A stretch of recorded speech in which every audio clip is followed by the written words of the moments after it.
What's good, Internet? My name is attackslug. It is Monday, and there was a metric ton of wrestling happening this weekend, an overload of wrestling product to watch this weekend. I watched a whole lot of it, so we're here today to sit here and discuss.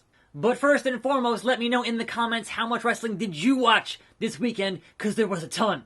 So this weekend I watched the G1 Day 2 and Day 3 tournaments. I watched AEW Fight for the Fallen, and I watched WWE Extreme Rules. I didn't get a chance to watch Evolve. At that point I had already watched like 14 or 15 hours wrestling in a 2-day period. I had nothing left. And today's Monday, Day 4 of the G1 is today, and Raw is today. So another 6 hours wrestling happens. So let's kind of start at the beginning and go through this stuff sequentially. I'm not going to hit every single match, because that's crazy, but I'm going to discuss the things that I think were important that I liked or didn't like over the course of this weekend. So G1 Day 2 B Block was the first night of the B Block stuff, and in his first official G1 matchup, Jon Moxley got the victory over Taichi, and that was a fun match.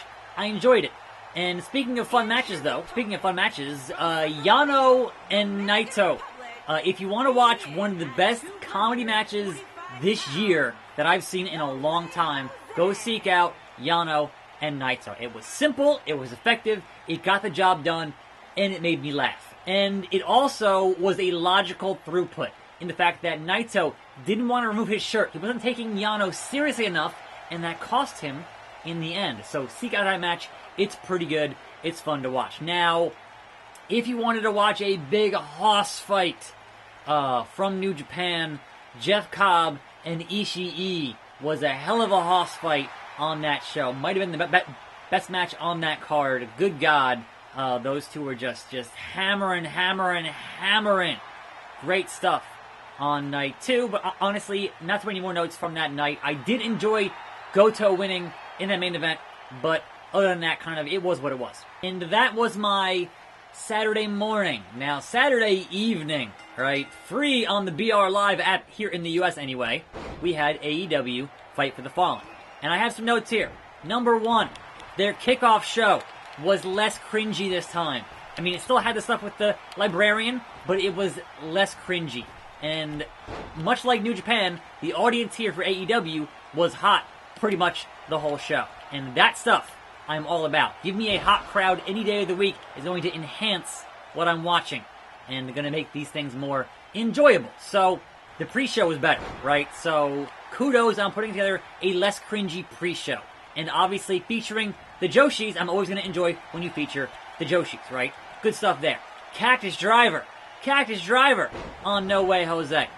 Now the audio as well, like their entrance themes, did sound better. It's not quite where it needs to be, but it was better, and better is good, man. Like, you need to have better audio for the amount of money you're putting into this product and having it be competitive in however you're going to be competitive, right? So, digging that. Butterfly, DDT. Almost a Death Rider, if you will. But No Way Jose here, going to get that Slug Sploder. Anyhow, so, things I didn't like. The commentary in AEW still needs work. I don't know if it's just Marvez or whatever it is. Jim Ross was kind of off his game a little bit there. It was, look, like, you had a better booth when you had the dude they had at CEO was a better booth. And the insistence on wanting to have a 3-man booth baffles me. You don't always need a 3-man booth. I think what they're doing over in New Japan, where it is primarily Kevin Kelly and Rocky Romero, a fantastic booth. Like, no problems with that booth. Obviously, they have Chris Charlton in there, Gunstun, but otherwise, it's a pretty good booth, right? So, you can have a good, primarily 2-man booth. You don't need to have 3 guys. And I understand JR is not what he used to be. Like, I get it, but I've heard him better. Double or Nothing, he was better. Like this, not so much. Not so much. So, yes, commentary does need a little bit more work on that side. It truly polished before they actually hit TV in this fall, in October. And obviously we have All Out happening at the end of August. Now then, most of these matches here on AEW, I did enjoy that 6-man with MJF and Shawn Spears. Had some, like, multiple stories being told in that match, and that I like a lot. Like, you had the story of MJF hates Shawn Spears because Cody is his best friend, right? So there was that. You had the fact that Darby Allin wants to fight Shawn Spears because he ruined the moment. After Darby went the distance, went the 20 minutes time limit with Cody, no one was discussing Darby after that match. They were all discussing, oh, what happened with the chair shot and Shawn Spears. So, just multiple things there. MJF and, what's his face? Jimmy Havoc to continue that story from Double or Nothing. Like, there were multiple things being told in that match, and I dug that quite a bit. Also, No Way Jose here is just, what are you doing, Jose?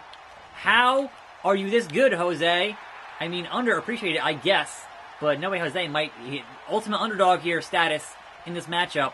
I hate this minigame so much. So much. So, you also had the fact that apparently, I've heard that MJF might have some kind of an elbow injury, and it might be severe. Not sure yet, but that's not good, because he is one of the best guys they have in AEW and anywhere else he works. So that is most unfortunate. No Way Jose hitting that finishing maneuver on your boy. This might be a redo here. Resiliency! I have it. I used it. These stupid... Man, just come on. Come on! So yes, unfortunate news if it is true for MJF on his elbow. Hopefully not too long of an injury because they would need him for All Out next month. Here's hoping, man. Here's hoping. Anyway, so there was a Brandy Rhodes match.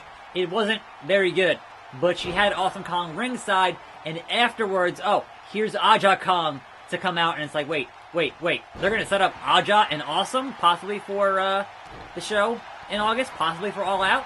Sure, that'll be a crazy house fight, and yes, I am down for that. Good stuff. Even if Aja, at this point, is like 48, she's up there. She's been around for a long time. Also, No Way Jose, I swear. What is happening? Like, the game's not hard, I get it.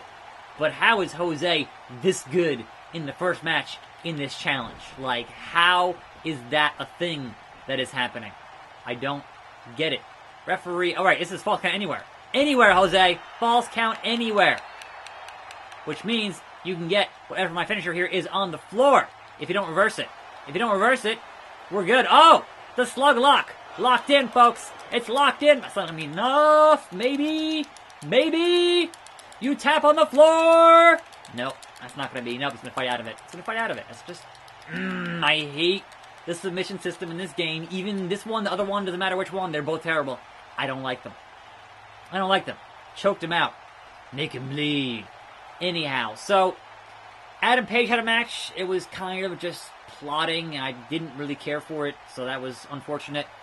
The Lucha Bros have challenged the Young Bucks for a ladder match at All Out. That should be an amazing bit of spectacle, if nothing else. The match with Omega and Shima was pretty good, like that. And then, of course, the Bucks beat the Rhodes because a good tag team should always beat two guys who are good singles. That's just the epitome of tag team wrestling, if you will. So, no complaints with the finish of that main event. It was fine by me. So that was, more or less, AEW. I liked it. Good show. Like, they're still putting on good shows, and I like them, right? So, as long as that continues, then we're good. We'll see how things go toward their next big show, which is All Out in August, the end of August. The same day as NXT UK TakeOver, and the same day as something else. New Japan in the UK, something. I can't recall what the name of the... Royal Quest, I think? Something like that. Charge finisher. Here we go. Don't get the reversal, Jose. Don't get the reversal, Jose. Don't you do it, Jose. Salt Shaker 2 point. Oh, yeah. No. Wet. Replay. Jose. That should do it, folks. Referee out of position. 2, 3. I got No Way Jose a 4.5-star match. Imagine that. Tony Nese! So, one other thing with the AEW was their camera work still needs a little bit of work. Like, they missed the glove throw and the ref catch twice with Penta. How do you miss it both times? Like, yes, she didn't catch the glove the first time, and the crowd reacted. That was a fun spot. They did it again. That was a fun spot. The camera missed it both times. Like, what? Somebody pay attention, please. No holds barred with the knees of Nice, the premier athlete. Anyhow, G1 Climax Day 3. So back to the A Block. We had seen A Block, obviously, last week in Dallas was the opening night. This was night 2 of the A Block. He's counting his abs, folks. He's counting his abs. Because this is the A Block back in Japan, you can have those B Block tag matches, and they could include Jon Moxley and his partner, Shota Umino, or Shooter Umino, according to Moxley. And that was a fun match. They lost because Moxley was on the outside, and his partner got pinned. So that's fine. That's going to help set up the match between Moxley and Cobb happening, I think, today? Today. I haven't watched it yet. This is being filmed in the morning, and I have not watched it yet. It's 3 hours, because you know, that's kind of how that is. So, Will Ospreay and Sonata had a match, and Ospreay might be injured, but that match was a hell of a match. So Ospreay not in the tag matches today, got pulled from the tag matches, right? And so, that being said, is he going to be okay for the next block, which is happening on Thursday for his next match? That is going to be interesting if that actually manages to be a thing or not. Hopefully he's okay. We already had an injury scare with Ibushi, because obviously he's Ibushi, and he was fine fighting Evil, and lost to Evil. So it's interesting that Ibushi lost twice so far. Like, he lost to Kenta, and he lost to Evil. Now, Ibushi was in the finals last year and lost to Tanahashi. So, not a great start for Ibushi in this G1. And also, Tanahashi losing to Kenta here on night 2 of the A Block. And the fact that Tanahashi won last year's G1 and is losing his first 2 matches to Okada, your current champion, and Kenta. So that's compelling content here, folks. Compelling content that the guys who were in the finals last year are both 0 after 2 matches is some interesting stuff. So those block matches on day 3 were pretty good. Tony Nese, bring him up, cutter, bring him down.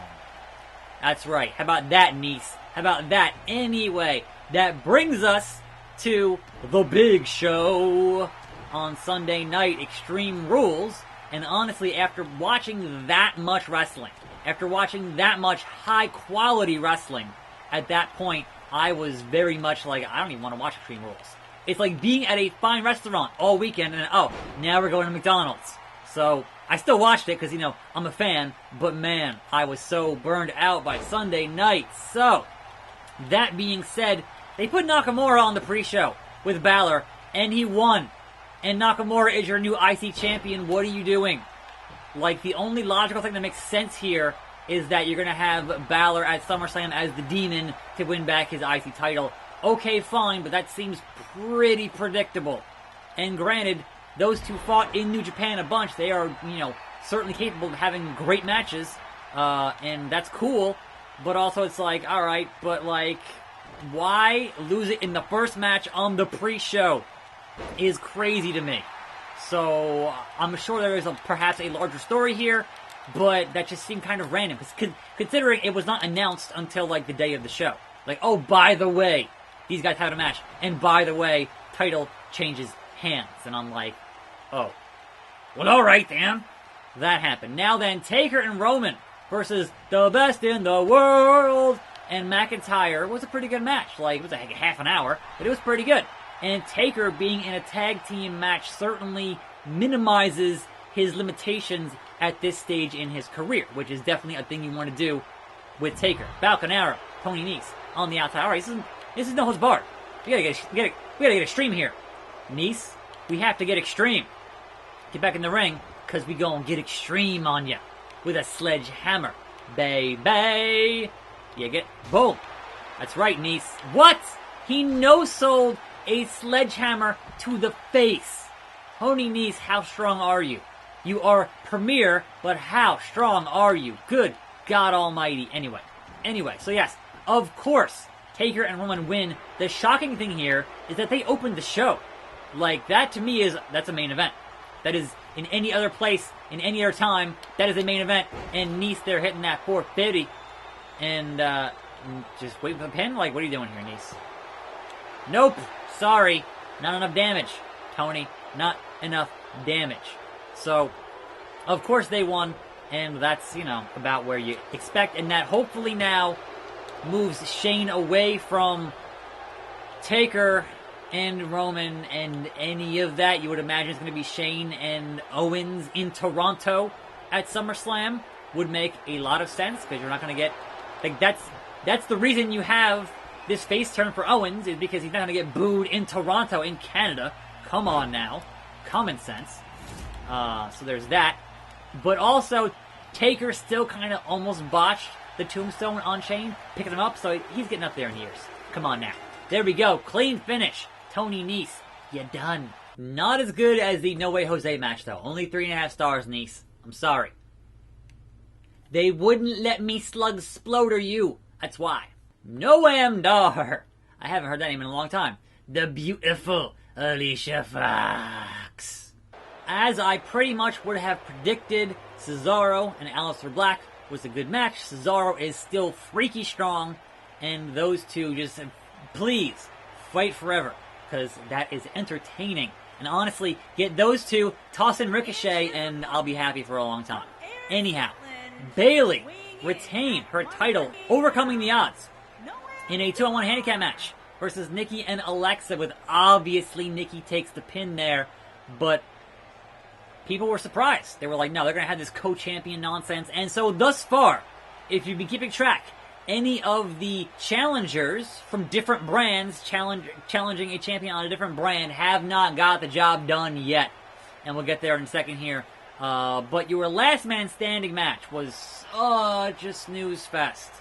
Like, they went all over the building and whatever else between Braun and Lashley, but it was just so boring. It was just like, I was, like, at that point I had watched, like, 10 plus hours of wrestling at that point, and I'm like, I just want to go to sleep. I was going to be out for a 10 count, and the finish was a power slam onto a gimmicked crash pad thing, and then the entire point of this match was to have the visual of Braun punching through a, balsa wood style wall and, doing his thing and being last man standing, and alright, sure. It was a great ending visual. What it took to get there was just so incredibly tedious. Noam Dar gets that Slug Sploder to open the match. There were even more title changes, though, on this show, right? The New Day are your six-time SmackDown Tag Team Champions. And Bryan takes the pin once again. How come they never pin Rowan? They just keeping him looking strong all the time, which is crazy to me. But Bryan got pinned, and they are out. And so, do they get some kind of a rematch? Maybe, maybe not. There's no more automatic rematch clause, so honestly, who knows, man? Who knows? Slugger! Woo! Doing the Bret Hart, sort of. Kind of. Not really. Anyhow, so also a new champion in the phenomenal AJ Styles is your new U.S. champion, as I had predicted, because Ricochet, at this point, does not have any friends. So, of course, with the club at ringside, he was going to lose. Multiple distractions, and then you get the super Styles Clash, backwards, off the ropes. That was crazy. That was an insane spot. And then he wins the belt. So, what does that mean going forward for Ricochet? What does that mean going forward for AJ Styles? I don't know. It's kind of going to be a curious thing, I would think. So, looking forward to seeing how that plays out. And will they put Ricochet with the Street Profits? That is my suggestion for him to have a tag team. To have a tag team back him up. That is my bit of, fantasy booking on that. Out of my ring, Noam Dar. Out of my ring. No, get out of my ring, Noam Dar. For real, though. What is this? He's doing a nerve pinch. Like, I didn't know I had a nerve pinch in here. I had forgotten I even put that in on the moveset. He's just knocked out now. Guess what, though, Noam Dar? Guess what, though, Noam Dar? I don't have enough stamina left. Stamina. Slug explode. And stay down, Noam Dar. And stay down as I go get this briefcase. How are you getting up, Noam Dar? I hit you with the Slug Exploder. That was a thing that happened. Really? No! No! No! Woo! How am I missing all of these? Noam Dar. How? I don't have a ladder finisher? Really? Really? Great. Just great. I have a finisher. I don't have a... Oh, there we go. Alright, so Noam Dar might win this match. I don't know. We'll see. I'm still, like, fresh here, though. You gotta admit I still have very little damage here, so... Noam Dar, get up, Slugger! What are you doing, man? He's gonna get, like, a bunch more pips. Maybe. It's not hard. Get up. Oh, my God. Get the man. Get the man.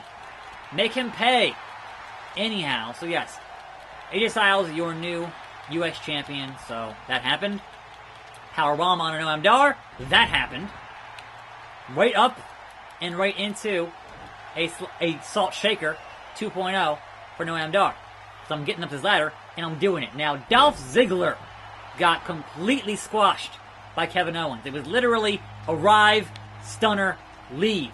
So I'm sure Stone Cold was thrilled that they were keeping that finish strong. That, how many times back in the day did Stone Cold arrive, stunner, pinfall, and that was it? Like, that was a lot. Climb down, climb down, climb down. Reverse, reverse, reverse. No! Alright, get up, jump off, jump off, jump off. I gotta not... no, Noam Dar. Oh, the low blow from Noam Dar. The major reversal. He might win this thing, folks. It might happen. Let's keep talking. Kofi Kingston retained his title. No, get up, get up, get up, get up.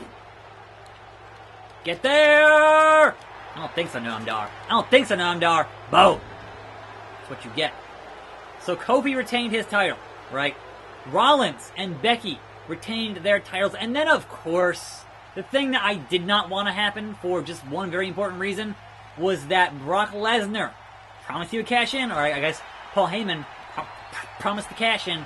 The cash in happened. Brock Lesnar is your new Universal Champion, and I'm out here like, why? Why couldn't you save it for at least SummerSlam? Why on a B-tier pay-per-view is Brock Lesnar your new champion?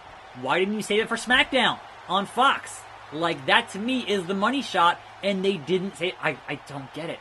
Like, I legitimately do not understand the reasoning behind putting the belt on Brock now instead of later. But yes, Brock is your new Universal Champion. Attack Slug built to last, baby. So what does that mean? I mean, we know Brock would certainly defend at SummerSlam, right? But what does that mean for shows? What, like, September, October? What does that mean for those shows? Is my question. I don't, man. It's... Look. Brock supposedly has that longer deal, and you would imagine that means more dates, right? But does that mean he's going to be around more to defend the belt? Or is he going to continue not working Raw ever and only work pay-per-views and only big shows at that? I don't know. And also, one last thing here before I go today. It's been a long video.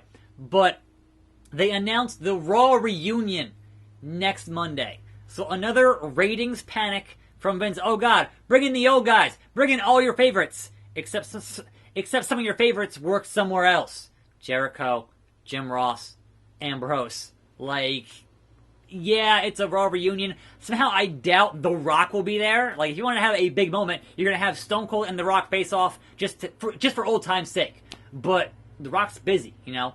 Is John Cena going to be there? Who knows? Like, the names they showed in their promo were not particularly exciting to me, but they said it's going to be the biggest reunion ever, and I'm like, look, that used to be called Old School Raw. What happened to that? Bring that back. Anyway, long weekend of wrestling. I think I watched somewhere around 14 to 15 hours in 2 days, and I've already got to sit here, hit stop, edit this video, and then watch day 4 of the G1. That's another 3 hours. And then Raw's tonight. And my brain is just gonna explode. So, I'm Attack Slug. Thanks for watching. More videos on this channel. Tired of these lawnmowers. I'll see you then. I'll see you next time. Leave a comment, leave a like, and I'm out.